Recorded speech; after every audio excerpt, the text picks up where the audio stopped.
Olá, eu sou o Diogo Villamaior e eu elaborei essa oficina para quem gosta de criar. Seja na escrita com filmes, peças ou contos, ou seja na criação com as artes visuais. A minha ideia é te inspirar, independente da linguagem. Por isso, o título é Narrativas Fantásticas. A ideia é que a gente vá destrinchando essas duas palavras no desenrolar dessa videoaula, ok? Hoje em dia, nós somos atropelados por um excesso de informações, e isso, eu sei, pode gerar uma certa apatia, porque parece que não temos mais o controle da nossa própria atenção. Muitas vezes rola até uma descrença de que é possível mudar a maneira como a gente vive em sociedade. Eu sei que não é fácil fugir disso. Todo dia a gente recebe uma enxurrada de notícias, cheias de números e estatísticas que nos assustam. A pandemia da Covid-19 é o maior dos exemplos. Esse curso é para trazer inspiração para que a gente possa pensar novas possibilidades dessa vida em sociedade. A ideia é reativar o fôlego para a gente conseguir subverter a lógica desse mundo tão turbulento e contraditório. E eu acredito que o realismo fantástico pode ser uma excelente alternativa para inspirar novas narrativas. Eu vou utilizar bastante esse termo durante toda essa videoaula. Eu poderia utilizar história. Seria a mesma coisa? Tecnicamente, não. Que uma mesma narrativa pode conter 3 histórias, por exemplo. História é um fato em si. A história dá conta dos personagens envolvidos, as situações ocorridas e os conflitos que existem. A narrativa diz respeito a como essa história é contada. Como essas 3 histórias, por exemplo, são transmitidas a quem lê ou assiste, como elas se intercalam, como os pontos em comum entram em diálogo. Resumindo, história é o que e a narrativa é o como. E a construção de narrativas não diz respeito só às artes. Um telejornal, ele constrói uma narrativa quando define a ordem das notícias que vão ser transmitidas. A chegada de Pedro Álvares Cabral no dia 22 de abril de 1500 é um fato, história. Mas eu posso contar da perspectiva dos portugueses ou eu posso contar da perspectiva dos indígenas que já viviam aqui nessas terras. E isso diz respeito à narrativa. E nós precisamos criar narrativa para tudo. Para viver em sociedade, criamos narrativas o tempo inteiro. Porque se pessoas diferentes têm pontos de vista diferentes, então cada pessoa cria sua própria narrativa. Podemos dizer que narrativa diz respeito a ponto de vista? Eu acho que sim. Porque quando uma criança conta como foi o seu dia na escola, por exemplo, ela está criando uma narrativa, porque ela pode contar sobre o que ela viu no caminho para a escola, ou então ela pode ignorar o caminho e já contar direto como foi o encontro com os colegas dentro da escola. Ou então simplesmente pode contar como foi a hora do recreio. É a riqueza de detalhes, e detalhes bem específicos dessa narrativa que vai tornar essa criança única. No campo das artes, para compor um figurino, por exemplo, você precisa pensar em quem são aquelas pessoas, como elas agem, como se comportam, por onde costumam passar, quais são as referências visuais que possuem. Para criar um cenário, você precisa pensar o que aconteceu naquele espaço, que histórias se passaram ali, quais os porquês por trás de cada elemento presente. Para elaborar uma arte gráfica, idem. Em arte, tudo tem uma narrativa por trás. O próprio ambiente político também, por exemplo, ele é todo erguido através da construção de narrativas. O universo da música. Nós temos vários exemplos de álbuns que têm uma construção de narrativa muito clara através de cada faixa. Temos o clássico The Dark Side of the Moon, lançado em 1973 pela banda Pink Floyd. As letras tratam de diversos aspectos dessa loucura da nossa vida urbana. São temas como opulência, insanidade, morte, guerra, pobreza. Temos também o álbum The Eric Android Suites 2 e 3, lançado em 2010 pela cantora norte-americana Janelle Monáe. São letras que narram uma distopia cibernética que teria se iniciado no EP lançado antes, chamado Metrópolis, Suite 1 The Chase, em 2007, e se estende até o álbum seguinte, chamado The Electric Lady, lançado em 2013. Sim, nós temos uma trilogia. E se você não ouviu, eu recomendo muito, porque as faixas são pérolas da música pop. E 2020 nos presenteou com mais um álbum temático, o Cromática, da Lady Gaga, recheado de aspectos cinematográficos e instrumentais, costurando toda a sequência. E esses são apenas 3 de uma infinidade de álbuns com propostas narrativas pelo mundo inteiro. Indo para o campo das artes visuais. Sempre que você vai em uma exposição, você se depara com uma narrativa. Porque ver uma obra isoladamente produz uma determinada sensação. Mas ver essa mesma obra na sequência de várias outras produz outra sensação. E se a gente muda a ordem dessas obras, talvez tenhamos outro efeito produzido. Por isso, a curadoria é uma função tão determinante na construção de uma exposição de arte. Eu sugiro que você faça um teste. Em um mesmo dia, abra 3 sites diferentes de notícias e vá rolando, e lendo apenas as manchetes. Você pode fazer o mesmo com diferentes capas de jornal. Dessa maneira, você vai perceber o que cada canal está querendo te transmitir, percebendo quais são os destaques e a maneira como os fatos são narrados. E tudo isso é fruto de escolhas dos editores. Por isso, estar com o radar ligado é fundamental para desenvolvermos o nosso senso crítico, ok? E quando a gente acessa a nossa própria história, a gente percebe que as grandes mudanças nos rumos da humanidade e o desenvolvimento do nosso modo de vida passaram diretamente pelo ato de contar histórias e criar narrativas. Há milhares de anos, alguns seres humanos viveram em cavernas e fizeram pinturas nas paredes que duraram até hoje.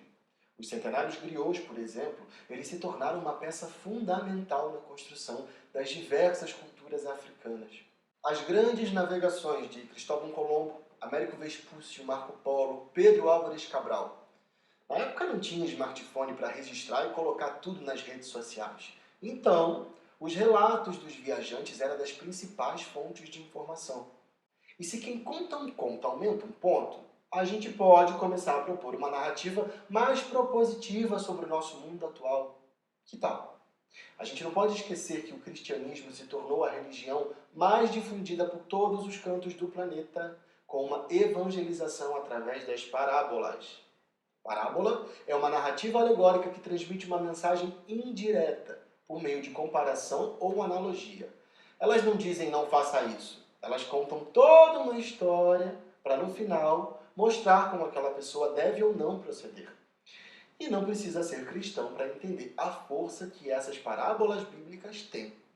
Partindo desse pensamento, eu resolvi usar o que para mim seriam as parábolas brasileiras, que são os desfiles das escolas de samba, em especial do Rio de Janeiro. Eu sou carioca e com 7 anos de idade eu fui morar em frente à quadra da Imperatriz Leopoldinense. Desde então o carnaval sempre esteve no meu caminho. Eu já aprendi muito sobre algumas histórias do país graças aos desfiles que a carnavalesca Rosa Magalhães desenvolveu na escola. Nessa videoaula, a gente vai delineando o conceito de realismo fantástico e vendo como ele pode ser aplicado em um desfile de escola de samba. O desfile das escolas de samba do Rio de Janeiro ele é considerado um espetáculo audiovisual. O desenvolvimento narrativo ele se efetiva com a conjunção de elementos visuais e sonoros. São fantasias e carros alegóricos, mais o samba de enredo. Em um cortejo, centenas de pessoas desfilam. Nesse caso, desfilar significa cantar uma mesma música, que é o samba enredo, dançar e celebrar as suas existências. Durante os desfiles, são contadas histórias das mais diversas origens. Por ter um caráter competitivo, são elaborados regulamentos que, dentre algumas normas, condicionam as narrativas e conteúdos que tenham alguma ligação com a vida e a cultura brasileira. O fio condutor de todo o desfile é o enredo. A estrutura narrativa se dá através de aulas e alegorias que são divididas por setores. A Armidos do Viradouro, que foi a campeã do Carnaval de 2020, ela fez o desfile dividido em 6 setores, com 27 aulas e 6 carros alegóricos. Com a escolha de um tema, um texto explicativo é desenvolvido. Esse texto ele pode ter um perfil poético ou ser apenas informativo e expositivo. A pedra fundamental dos desfiles é o lançamento desses enredos, que de modo geral acontece entre os meses de abril e maio. São feitas festas e feijoadas para esses lançamentos, e essa é a melhor parte do carnaval, porque tudo é motivo para fazer festa.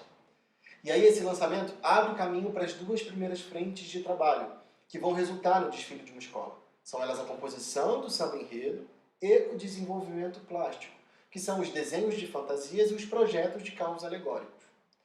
No segundo semestre, começa a produção das milhares de fantasias. São aproximadamente 3.000 pessoas que desfilam em cada escola.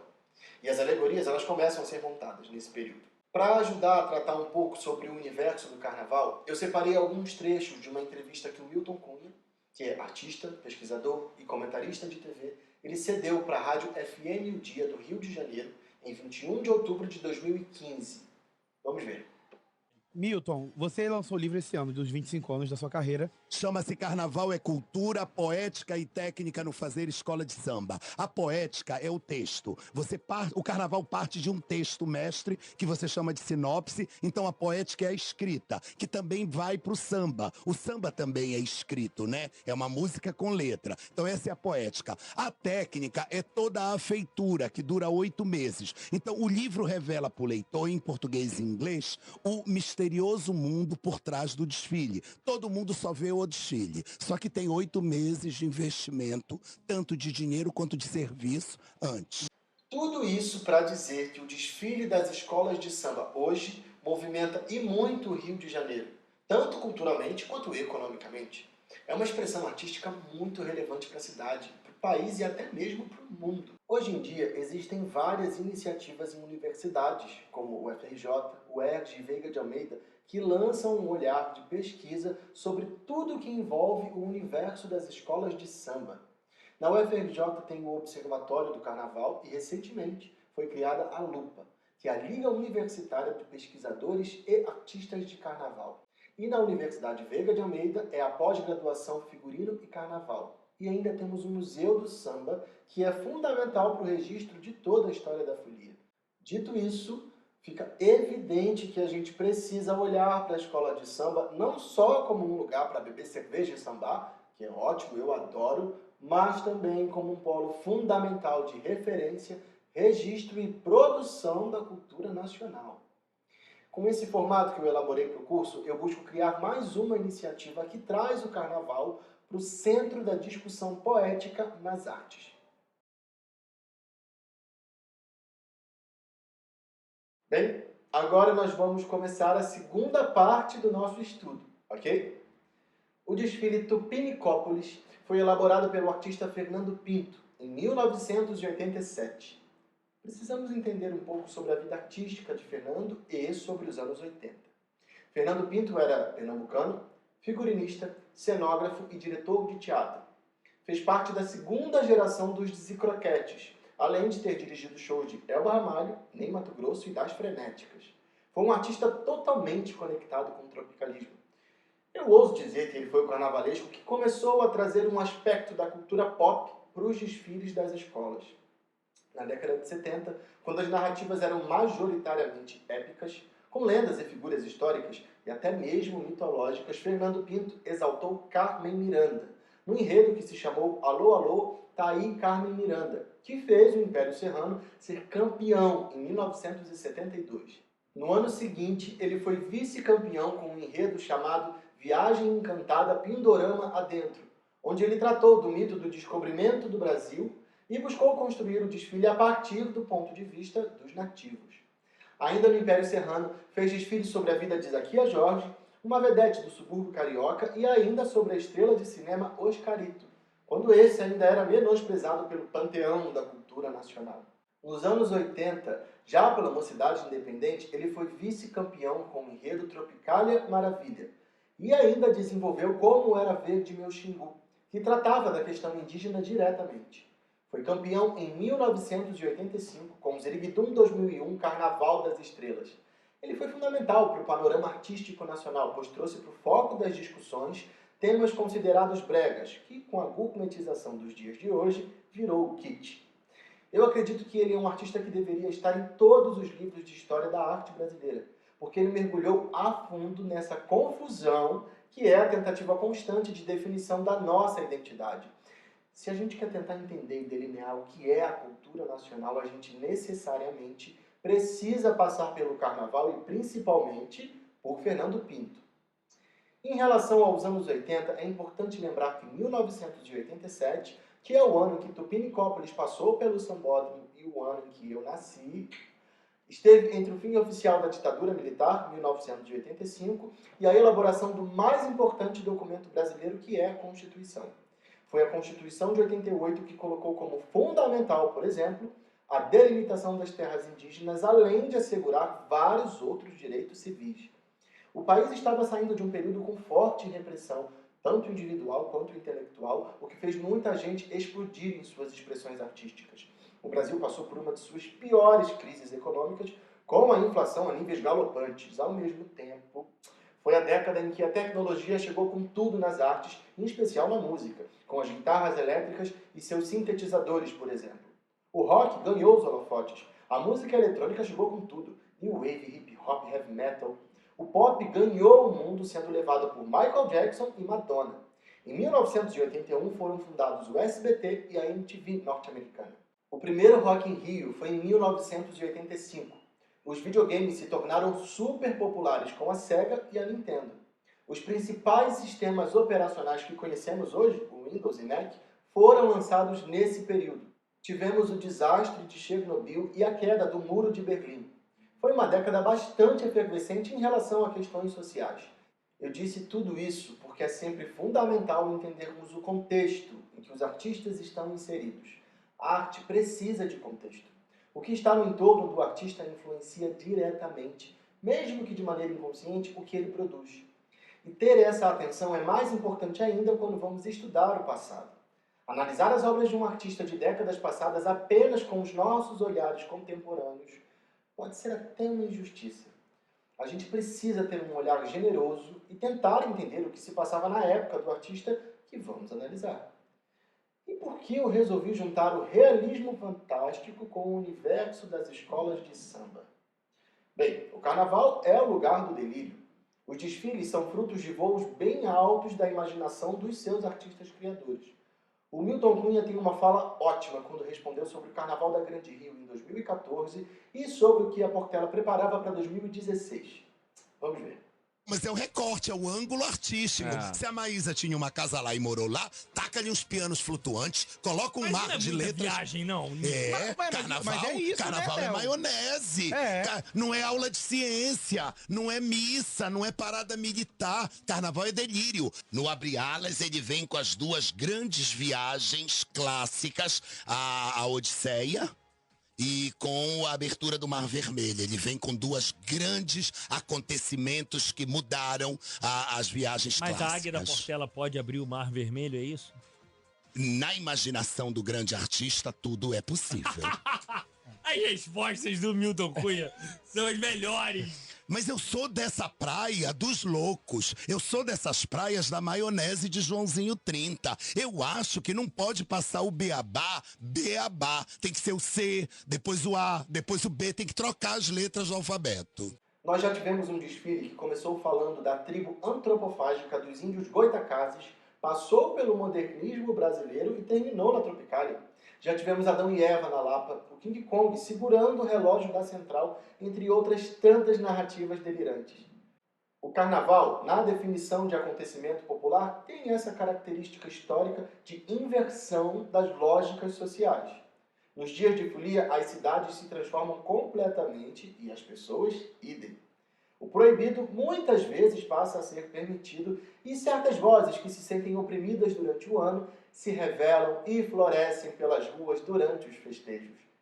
Nesse próximo vídeo do Milton, ele estava comentando sobre os preparativos para o desfile da Mocidade Independente para 2016. Isso aí é metade da história, porque se só ficasse aí, seria um carnaval apocalíptico e pessimista e anticarnavalesco. Mas ao porque você contrário do precisa livro... abrir janelas de esperança para o povo. Então, em cada setor, ele mostra a desgraça da escravidão e a solução da grandeza negra. Ele mostra a desgraça da Guerra do Paraguai e como você conseguiu superar. Então, para cada dor, ele oferecerá uma delícia para a superação. Ah, tá. Entendi. A desgraça tá toda lá, mas do caos faz-se a glória. E no final ele põe Jorge Perligeiro dizendo: saúde, 10, educação, nota 10, transportes públicos. Quem vai botar isso? Isso é o Alexandre. Alô? Cara, termina com o Perligeiro dando nota 10 para os quesitos Mentira. do público. Não é 10 eu isso? nem lembro. Aqui, ó, Jorge Perligeiro, ó. Nota 10! É ótimo. Bem, num momento em que uma pandemia colocou milhões de pessoas confinadas dentro de suas casas e, consequentemente, limitou as possibilidades de sonhos e pensamentos no futuro, eu venho tentar reacender esse componente tão importante para a nossa existência, que é a imaginação. Eu acredito que só ela pode alimentar as nossas mentes para que a gente volte a vislumbrar dias melhores e mais fascinantes. Bom, agora vamos falar sobre o conceito de fantástico. Mas é sempre bom lembrar, o princípio das teorias e filosofias desde a Grécia Antiga é a observação da natureza.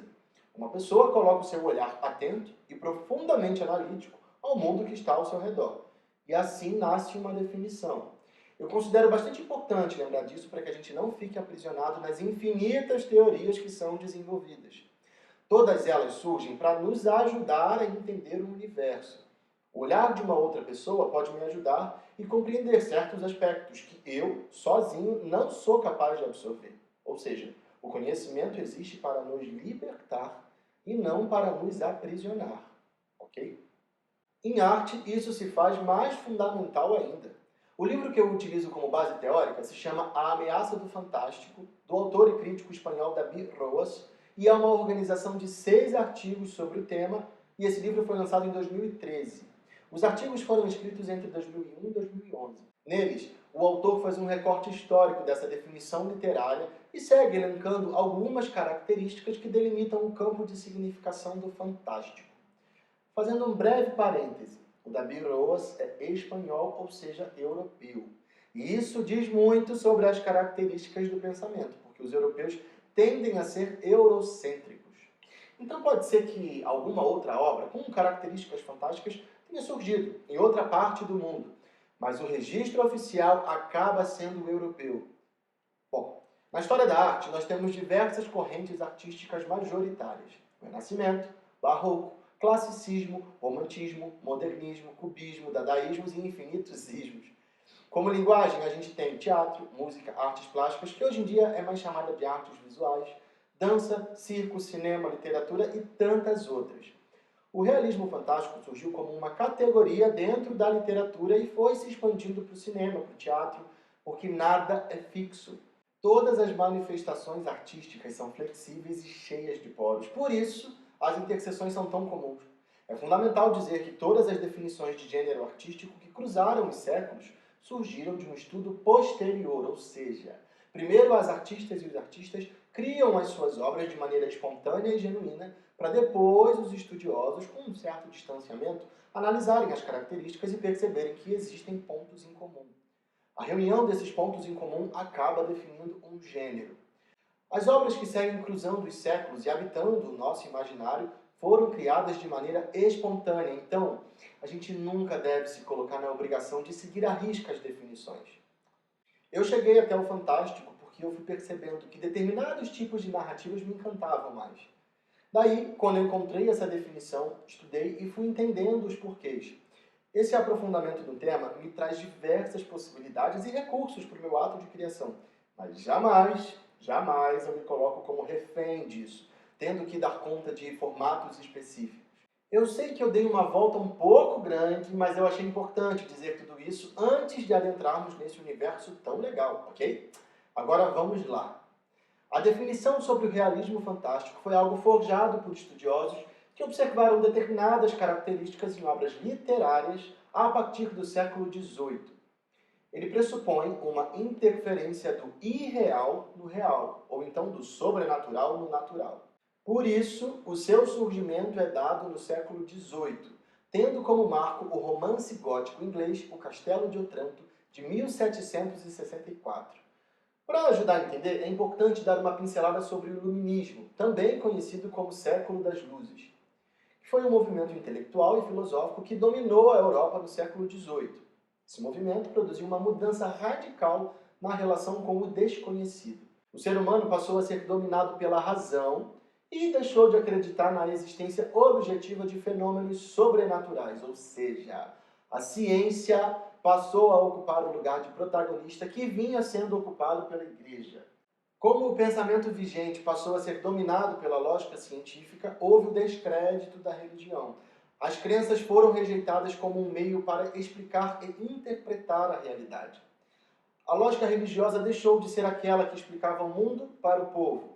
A verdade não era mais o que a Igreja dizia. Trocando em miúdos, talvez eu possa dizer que a nossa origem não era mais em Adão e Eva. É óbvio que a excitação que o desconhecido traz não sumiu completamente. As pessoas não deixaram de acreditar, ponto e acabou. E como precisavam de um meio de expressão que não entrasse em conflito com a razão, que tinha sido estabelecido como a verdade, a literatura caiu como uma luva. A ficção passou a ocupar esse lugar que acolhia a atenção em relação ao desconhecido. Ou seja, onde antes se ouvia a palavra de monges, bispos e padres, passamos a ouvir as palavras de artistas. Muito mais legal, né? E foi no romantismo que chegou na sequência do iluminismo e se estendeu durante todo o século XIX que o fantástico alcançou a sua maturidade. Os românticos, ao mesmo tempo em que valorizavam as conquistas da ciência, eles diziam que a razão não era suficiente para dar conta da nossa existência. Afinal de contas, o universo não é uma máquina, e sim algo muito mais misterioso e subjetivo, assim como a alma humana. A realidade precisava também da intuição e da imaginação para ser validada. E por que realismo fantástico? A literatura fantástica é aquela que oferece uma situação que tende a pôr em dúvida a nossa percepção do real. Para isso é necessário que o texto apresente o mundo o mais real possível, porque esse mundo ele vai servir de termo de comparação com um fenômeno sobrenatural. O realismo se torna, então, uma necessidade estrutural de todo texto fantástico, ou seja, para que o efeito sobrenatural do fantástico seja efetivo, é fundamental que a gente construa uma realidade ficcional. E essa realidade ficcional precisa ser a mais próxima daquilo que a nossa sociedade tem como realidade. Bom, para ilustrar melhor essa definição, eu vou mostrar um gráfico bem simples. Vamos ver. Real. Temos um mundo ficcional que vamos chamar de real. Isso quer dizer que toda a lógica de crenças, costumes, hábitos, valores, morais, além da ordem dos acontecimentos e fatos, seguem a lógica do mundo em que nós vivemos. Daí uma desordem pode acontecer por causa de um fato específico. Mas esse fato será perfeitamente explicável através da nossa lógica humana. Todas as personagens dessa história acreditam e lidam com naturalidade dentro de toda essa lógica. Isso é o que a gente define como real. Mágico. Realismo mágico ou maravilhoso é uma definição para um mundo ficcional criado. Ou seja, uma autora pode criar um mundo com personagens que seguem lógicas próprias. Crenças, costumes, hábitos, valores morais que não seguem a nossa lógica na nossa vida real, nós leitores ou espectadores. É um mundo totalmente criado e imaginado. Existem milhares de filmes e animações que se enquadram nessa definição. Senhor dos Anéis é um deles, Harry Potter. Filmes onde bichos falam e ninguém se espanta. O que define esse conceito mágico é que essas lógicas criadas não causam espanto em nenhum ser humano. Todos lidam com isso normalmente. Ninguém acha estranho falar com um cachorro, por exemplo. Sendo assim, não se produz ruptura alguma dos esquemas da realidade. Então, diferente do realismo fantástico, no realismo mágico, o sobrenatural é mostrado como natural, em um espaço muito diferente do lugar em que vive o leitor ou o espectador. Tudo é possível, encantamentos, milagres, metamorfoses, sem que os personagens da história questionem a sua existência ou que permite supor que seja algo normal ou natural. Fantástico. Esse conceito se encontra exatamente entre esses dois universos, o real e o mágico. No realismo fantástico, nós temos a criação de uma narrativa onde os personagens têm lógicas semelhantes às do nosso mundo real, nós leitores e espectadores. Então, a autora cria toda uma atmosfera que facilita a nossa identificação com aquelas personas. Eis que ocorre um acontecimento que é considerado sobrenatural ou irreal, ou seja, um fato que não segue explicações dentro da nossa lógica de mundo real. Esse fato sobrenatural causa espanto, assombro ou medo em todas as personas da narrativa. Ninguém lida com aquilo de maneira natural, aceitando como normal. É algo que foge às convenções mundanas. Eis que todos reagem a esse acontecimento e, na sequência, passam a questionar aquilo que até então tinham como realidade. O principal objetivo do fantástico, então, é provocar uma ruptura naquilo que nós, indivíduos do mundo real, temos como normal, usual ou convencional. E uma leitura que eu faço e gosto de ressaltar é que esse fato sobrenatural não necessariamente modifica aquilo que temos como conceito de realidade. Não é o acontecimento que vai mudar o real. Esse acontecimento sobrenatural, ele nos mobiliza a questionar e, consequentemente, repensar e, quem sabe, reestruturar o que temos consolidado como mundo real. A grande diferença do fantástico para o mágico é a maneira como as personagens reagem ao fato sobrenatural. Enquanto no mágico todos lidam com naturalidade, no fantástico todos se espantam. E eu acredito que a gente possa pensar em possibilidades criativas para repensar o que temos como mundo real nesse século XXI. Existem alguns pensadores que colocam algumas diferenças nas definições para o fantástico. Alguns criaram um conceito específico que é o neofantástico. Eles defendem que o fantástico ficou delimitado no que foi produzido até o século XIX e que as obras produzidas no século XX se encaixam melhor no que definem como neofantástico. Eu prefiro a definição do David Roas, porque ele rejeita essa divisão e ele coloca o fantástico como um organismo vivo, ou seja, de acordo com o autor espanhol, os elementos que definem o realismo fantástico estão em constante redefinição, uma vez que a realidade também segue em constante redefinição de parâmetros. No século XXI, por exemplo, a tecnologia modificou completamente o conceito de presença. Hoje, com os smartphones e as redes sociais, as pessoas podem estar juntas sem estar presencialmente, em contato físico, corpo a corpo. Relacionamentos amorosos são iniciados através da internet. Então, o que definia uma relação há 100 anos atrás, hoje já não é tão capaz de definir. E se as definições de vida real mudaram, aquele fato sobrenatural que pode provocar o efeito fantástico também mudou. Com isso, temos algumas obras que provocavam o medo e o espanto nos séculos XVIII e XIX e que hoje nós lemos com total tranquilidade. Por isso eu sempre falo sobre vida real e normalidade, mas muito entre aspas, porque são conceitos voláteis. E o avanço da tecnologia torna a nossa definição de realidade mais volátil ainda. Eu tenho um gráfico, mais um, que pode ajudar a te entender melhor isso. Na ponta, nós temos o fato sobrenatural. Embaixo, sustentando, nós temos as personagens e o leitor ou espectador. No interior, nós temos o efeito do fantástico. Para que ele ocorra, é fundamental que tanto personagens quanto o leitor ou espectador sintam o assombro, ou o medo, ou o arrepio em relação ao fato sobrenatural, ou seja, a obra deve pensar em envolver diretamente os valores e crenças de quem lê ou assiste. Por conta disso, vale lembrar que nós vivemos em um planeta repleto de particularidades, com diferenças abissais entre as culturas.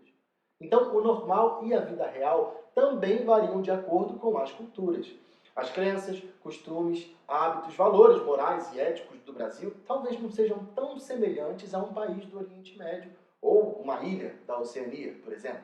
O que provoca o horror no povo de um país que viveu uma guerra é bem diferente do que provoca o horror em um país que não viveu uma guerra.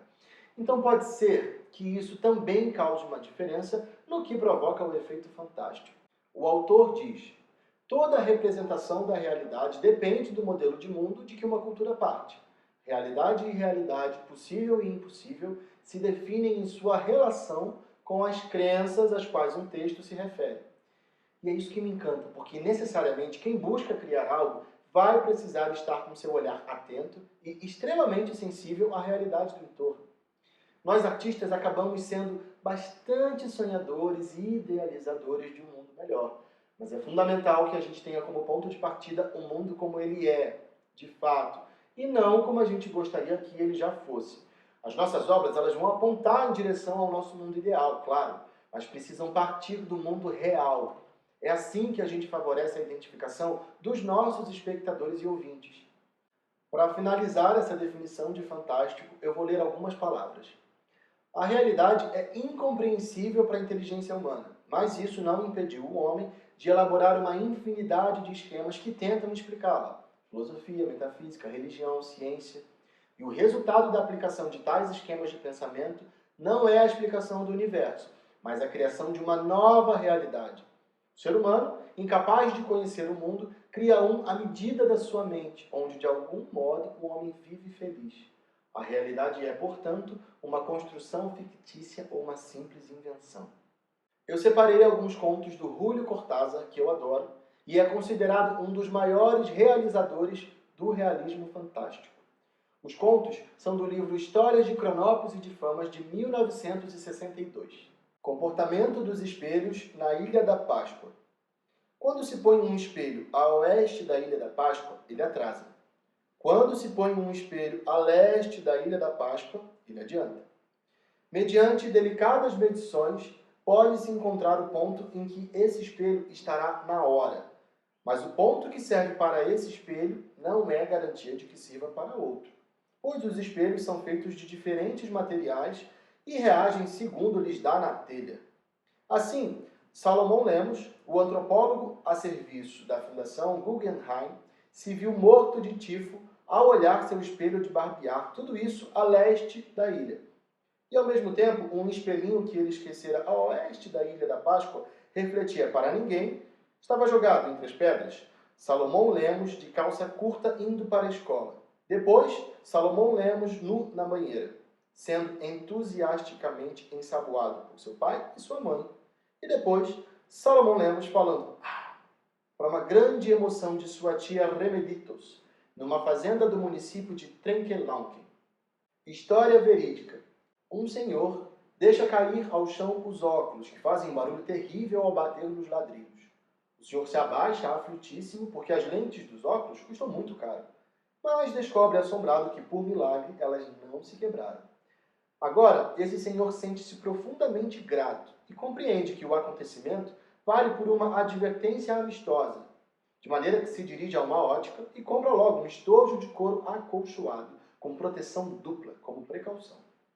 Uma hora depois, deixa cair o estojo e, ao abaixar-se, sem maior preocupação, verifica que os óculos tinham virado farelo. Esse senhor leva tempo para compreender que os desígnios da providência são insondáveis e que, na realidade, o milagre aconteceu agora. História. Um cronópio pequenininho procurava a chave da porta da rua na mesa de cabeceira. A mesa de cabeceira no quarto de dormir. O quarto de dormir na casa, a casa na rua. Por aqui parava o cronópio, pois para sair à rua precisava da chave da porta.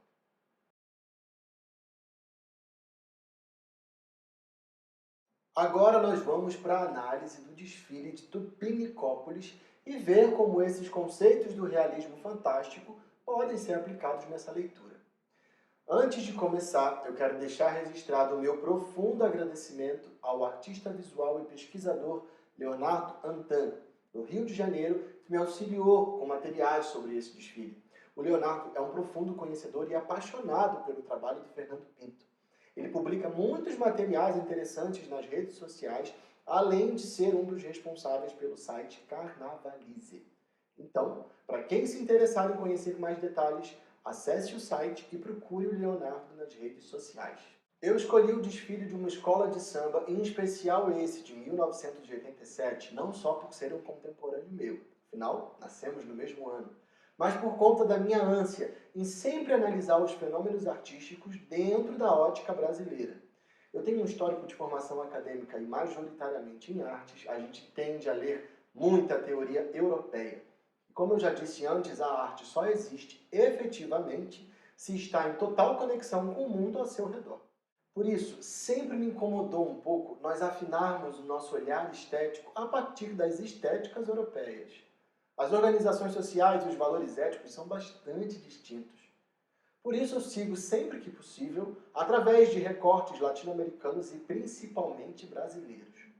Dito isso, levando em consideração a vida que o Fernando Pinto levou, eu acredito que ele estava bastante atento e se deparava frequentemente com o caldeirão cultural que define uma grande cidade como o Rio de Janeiro.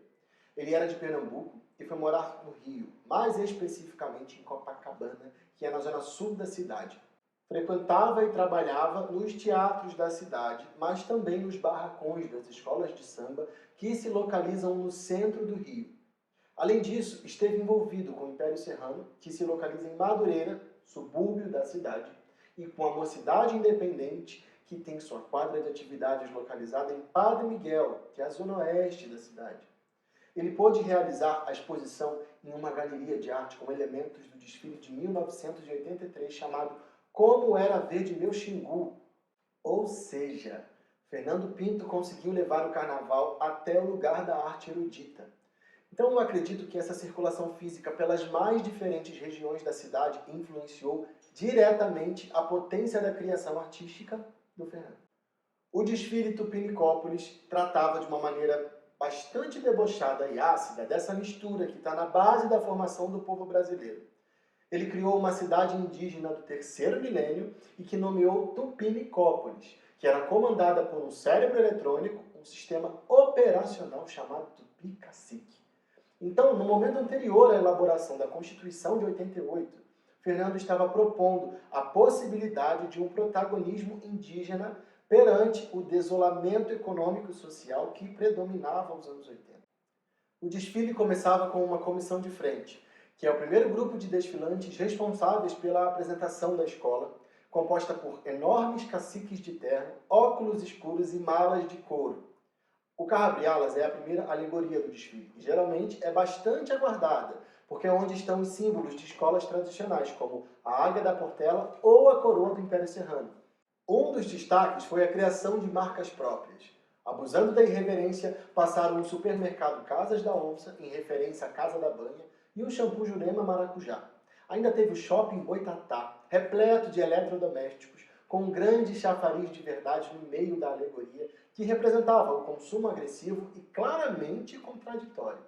A cidade tinha sua própria moeda que vinha com o Banco Tupinicopolitano.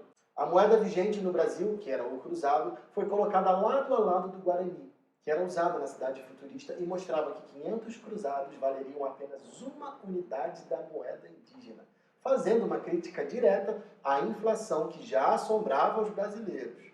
A farmácia Raoni era repleta de chás para diversas doenças e cheia de várias pagelâncias que ainda teve a ala dos tupiterapeutas, uma mistura de médico e pajé. O lazer de Tupinicópolis foi representado pelo Tupinambá Esporte Clube, em verde e amarelo, com bandeiras e uma réplica da taça Jules Rimet, símbolo do futebol. Foi criada também a Miss de Tupinicópolis. Os letreiros luminosos tomaram conta do desfile, anunciando os filmes de ficção científica no Cine Marajoara. Em cartaz estava Iracema 2. O Teatro Jacuí, o Motel Carajás, as Saunas Amazonas, o Gambá Drinks e o Hotel Pirarucu representaram a agitada vida noturna da cidade. A discoteca do Saci tinha uma pista de patinação quadriculada, com efeitos de fumaça, e era ocupada por índios punks de patins, óculos escuros e cabelos espetados. Depois, a ala do cassino abriu passagem para o carro do luxuosíssimo Cassino Eldorado, com jogos de azar, roleta, dados, cartas e espetáculos com shows de revista. A alegoria do Bordel da Uiara era o mais procurado pelos endinheirados, atrás das índias de topless, rodando bolsinha com perucas coloridas, meia arrastão, plumas, óculos escuros e uma piranha na cabeça. Na sequência, veio a força bélica e social da cidade, com a prisão Jurupari, que trouxe prisioneiros com a inscrição 171 no uniforme.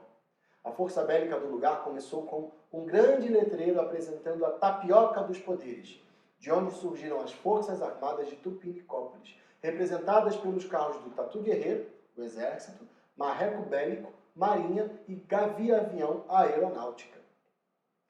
Na sequência, tivemos um carro alegórico com um teclado de computador e uma tela com o busto de um cacique, que representariam a soberania e sabedoria da cidade, programadores do grande cérebro tupiniquim, a Tupi Informática. A ideia era mostrar que a grande força da cidade era, na verdade, um sistema operacional. Os computadores mandavam na cidade. O último carro alegórico da escola, o Tupilurbe, uma brincadeira com a Conlurbe, que é a Companhia Municipal de Limpeza Urbana do Rio de Janeiro, o lixo do luxo, representou a limpeza da metrópole Tupi e trouxe sucata de carros, TVs, geladeiras, escombros e uma réplica de pontos turísticos brasileiros de outrora, como o Cristo Redentor, Elevador Lacerda e o Monumento aos Pracinhas. Nessa ficção inventada, os indígenas expulsavam os brancos do país e formavam seu próprio lugar. A análise completa desse desfile vocês encontram no site Carnavalize, com o qual o Leonardo Antan contribui. O desfile completo também está no YouTube. Em um desfile de escola de samba, quem está na arquibancada assistindo tem cerca de apenas 1 ou 2 minutos para ver o que está passando na sua frente. Por isso, a decodificação dos elementos precisa ser facilitada para que, no final, o espectador consiga formar a sua visão ampla do conjunto, e faça a efetivação das suas significações. Essa é uma característica bastante importante para compreendermos o tipo de leitura dinâmica que um desfile de escola de samba privilegia. A gente pode notar que o Fernando Pinto construiu uma ficção moldada a partir de elementos muito concretos que compunham a sociedade no período dos anos 80. Em Tupinicópolis estavam presentes todos os símbolos de uma metrópole que é baseada no consumo, sendo assombrada pela inflação da época. Tivemos a presença de símbolos como o supermercado, a shopping, o cassino, o cinema, entre tantos ícones que promovem imediatamente a identificação com quem está assistindo. Além disso, como pano de fundo da criação dessa cidade, estava o anseio pela representatividade do povo indígena na oficialização da identidade brasileira que viria com a Constituição de 88. Se a gente tentar absorver apenas o desfile em si, talvez possa ficar em dúvida se tratava mesmo de realismo fantástico ou realismo mágico. Por isso, eu fiz questão de situar esse desfile enquanto fenômeno. E esmiucei sobre como se dá o estabelecimento da narrativa em um desfile de escola de samba. Com uma visão um pouco mais ampla sobre o fato, a gente percebe que o fator fantástico, que é o elemento sobrenatural ou irreal, é justamente a presença indígena naquele contexto da metrópole, em um período como o ano de 1987. O impacto sobre quem assistia e até mesmo sobre quem desfilava. É importante lembrar que 90% das pessoas que desfilam só tomam conhecimento do conjunto da obra no momento do desfile, porque não conseguem ver todas as fantasias e alegorias antes do carnaval. O somatório de todos os fatores me faz crer que podemos sim reconhecer esse desfile como um representante do realismo fantástico no Brasil. Fernando Pinto morreu em um acidente de carro em 1987, quando já estava nos preparativos para o desfile do Carnaval de 88, e deixou desenvolvido um enredo que propunha o fim do Brasil e sua divisão em 7 brasileias encantadas. Se chamou Beijinho, Beijinho, Bye Bye Brasil. O samba dizia assim: e canta a mocidade, a Constituinte Independente dividiu a nação naufragada em 7 brasileias encantadas. O progresso despontou e o cruzeiro se valorizou. Joãozinho 30 pode ser considerado outro ícone do realismo fantástico no carnaval. Foram várias as suas narrativas delirantes. Em 1985 ele criou a Lapa de Adão e Eva. O samba diz: Rio de Janeiro, a beija-flor revela o passado. A Lapa de Adão e Eva, o paraíso do prazer e do pecado, a culpada foi Madame Satã. Coração de serpente não se engana. Fez Adão provar maçã e Eva comer a banana. Ou seja, Madame Satã foi a responsável pelo pecado e Joãozinho ainda colocou Adão e Eva como responsáveis pelo caos da cidade carioca. Hoje meu rio é cidade de Babel, emoldurado nesse meu painel, política parece brincadeira. Camelô levou rasteira. Circo não tem opção. Gay é sucesso. Futebol, exportação. Joãozinho ainda criou em 1991 o Alice no Brasil das Maravilhas. O samba diz: atrás do coelhinho apressado, Alice cai no abismo e se perdeu. Descobre a realidade. Ele é o brasileiro e a brasileira aqui sou eu. São dezenas de narrativas inspiradoras que hoje podemos acessar através da internet. Por isso, aproveitem. Tem mais um trecho da entrevista com Milton Cunha que eu acho que pode encerrar bem essa nossa videoaula. Vamos ver. Pegando carona no seu raciocínio, o grande ensinamento do carnaval é a democracia. Tudo cabe na escola de samba. A gorda pelancuda, Perfeito. a gostosa siliconada, a criança, o velho. A própria dobra do corpo da baiana prova a sua história. Isso. Ela já foi da ala de crianças, ela já foi a cabrocha belíssima, ela virou uma senhora e agora ela tá cozinhando o mistério. Então, democracia. Se há uma coisa que a escola de samba ensina é democracia e respeito aos mais velhos. Essa fala do Milton resume muito bem o porquê da minha defesa em relação à força que o universo das escolas de samba pode ter sobre a sociedade brasileira. O próprio acontecimento do carnaval pode ser o fator fantástico na nossa realidade. Esses 4 dias podem ser potencializadores de muitas das mudanças internas que tanta gente acredita serem necessárias. Talvez a gente não saiba exatamente o que precisa mudar, mas a gente sabe que precisa mudar. E o carnaval pode ser o elo com esse nosso futuro tão sonhado. Existem algumas dinâmicas que podem nos ajudar durante o processo criativo. A principal delas é a mais simples de todas: contar toda a sua ideia para alguém. Quando a gente transpõe as ideias da mente para as palavras faladas, naturalmente vamos criando um princípio de estrutura. Sei que isso pode parecer muito bobo, mas falar a sua ideia inteira em sequência faz uma diferença enorme. Existe uma outra dinâmica que eu utilizo para escrever peças de teatro, mas que pode ser adequada para todo tipo de criação. É uma adaptação de uma prática desenvolvida pelo dramaturgo escocês David Grieg. Você precisa separar 4 cores de cartões. Podem ser papéis cortados. O importante é ter uma quantidade significativa para cada cor. Você vai deixar esse monte de papéis em um lugar acessível da sua casa, para que esteja sempre próxima da sua vista. Em cada cor, você vai escrever algo diferente que vem à sua mente em diferentes momentos. Por exemplo, no papel rosa você vai escrever ações: caminhar, correr, beber água devagar, trocar uma lâmpada. No papel amarelo, você pode escrever características de personas ou personagens: alta ou baixa, com cabelo curto ou careca, com um jeito apressado de falar, com excesso de gesticulação, sabe dirigir, enfim, qualquer coisa. No papel azul, você vai escrever algo relacionado a um dos 4 elementos: terra, fogo, água e ar. Pode ser um terremoto, um tsunami, um incêndio na floresta, um palito de fósforo riscado, uma tempestade, etc. No papel verde, você pode escrever qualquer situação: um cachorro fazendo xixi no poste, um raio cruzando o céu e iluminando a noite por alguns segundos, uma panela de pressão apitando, um ônibus passando em um buraco, etc. O importante é escrever apenas uma coisa em cada papel. Daí vão passar algumas semanas e você vai ficar nesse processo até acumular um montante. Então você enumera os cartões aleatoriamente, sem ordem específica de cor e sem escolher qualquer sequência, ok? Em outro dia, você vai ver a sequência que se formou e vai começar a desenvolver individualmente cada cartão, já prevendo uma conexão com a informação do cartão seguinte. Assim vai começar a surgir um primeiro esboço de narrativa. Dessa maneira, você vai abrir espaço para o aleatório, que pode ativar uns pontos bastante interessantes da sua imaginação.